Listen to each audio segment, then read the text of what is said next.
Sun'iy intellekt deganda ko'pchilik robotlarning turli sohalarga jalb qilinishini tushunadi. Ammo bu atama robotlarning inson bilan o'rin almashishini anglatmaydi. Uning asosiy maqsadi inson qobiliyatlari va imkoniyatlarining chegaralarini kengaytirishdir. Shu bois O'zbekiston ilm-fani va ta'limida sun'iy intellektni rivojlantirish davlat siyosati darajasiga ko'tarilyapti. Kuni kecha Kongress markazida o'tkazilgan xalqaro forumda prezidentimiz mamlakatimizda raqamli transformatsiyani tezlashtirish, sun'iy intellektni barcha sohalarga joriy etish va yoshlar uchun yangi texnologik imkoniyatlar yaratishga qaratilgan muhim tashabbuslarni ilgari surdi. Jarayonda startap loyihalariga asos solgan bir guruh yoshlar taklif va tashabbuslarini bildirdi. Ana shu yoshlar safida lavhamiz qahramoni Habibulloh ham bor edi.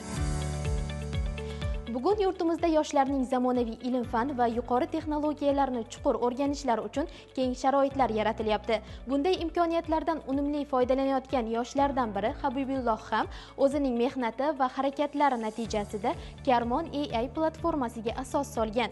Bugun esa u jamoasi bilan birgalikda ushbu platformaning imkoniyatlarini kengaytirish borasida tinimsiz mehnat qilmoqda. Loyihamiz boshlaganiga taxminan 8-9 oy bo'ldi. Yani shu yil boshida boshlaganmiz. Birinchi o'rinda loyihani boshlamasimizdan oldin biz insonlar bilan borib gaplashganmiz, ularning muammolarini tahlil qilganmiz, ularda qanday og'riqlar borligini tahlil qilganmiz. Ularni aytgan takliflari bilan muammolarni o'rgangan holda biz mana shu loyihaga asos solganmiz. Loyihamiz hozirgi paytgacha $50 ming investitsiya jalb qilgan. Karmon AI bu shaxsiy moliya boshqaruvini butunlay osonlashtiradigan loyiha. Hozirgi paytda loyihamiz to'laqonli ishga tushgan. Loyihamiz sizni pullaringizni boshqarishga yordam beradi, byudjet yaratishda, keyinchalik sun'iy intellekt sizni xarajatlaringizni tahlil qilishda va sizga to'g'ri moliyaviy tavsiyalar berib borishga yordam beradi.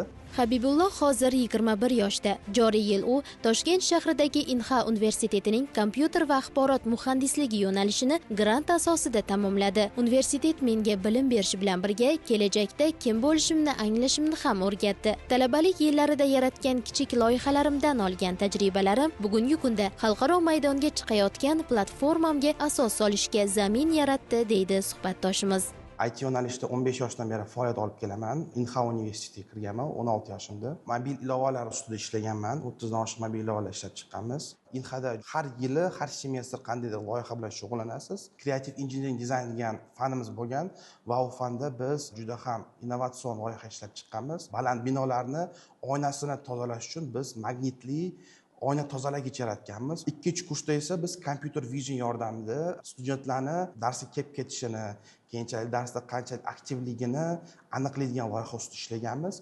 4-chi kursda esa biz aqlli skan degan loyiha ustida ishlaganmiz. Bu insonlarni ovqatlarni kilokaloriyasini hisoblab beradigan loyiha edi.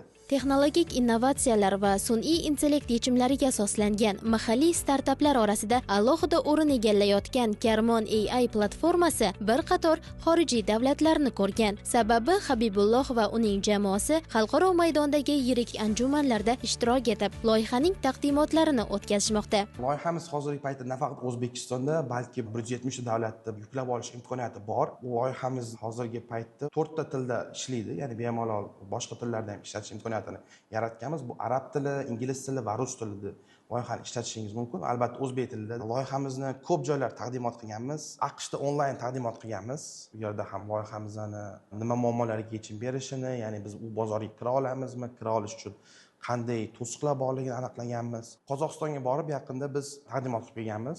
Undan tashqari Armeniyada ham taqdimot qilganmiz. Bu yerda biz Startup Summit degan tadbir bo'lgan. Bu yerda 40 dan oshiq davlatdan ishtirokchilar, startaperlar kelgan va u yerda loyihamizni taqdimot qilib, 40 ta davlat orasida birinchi o'rinni egallaganmiz va loyihamiz uchun Armeniya davlati bizga $20 ming grant ajratgan va yaqinda Amerikada offline taqdimot qilishga ham boramiz. Startup loyihalar qanday yaratiladi? Buning uchun nimalar qilish kerak? Agar shu kabi savollar sizda ham bo'lsa, lavhamiz qahramoni bunga javob beradi.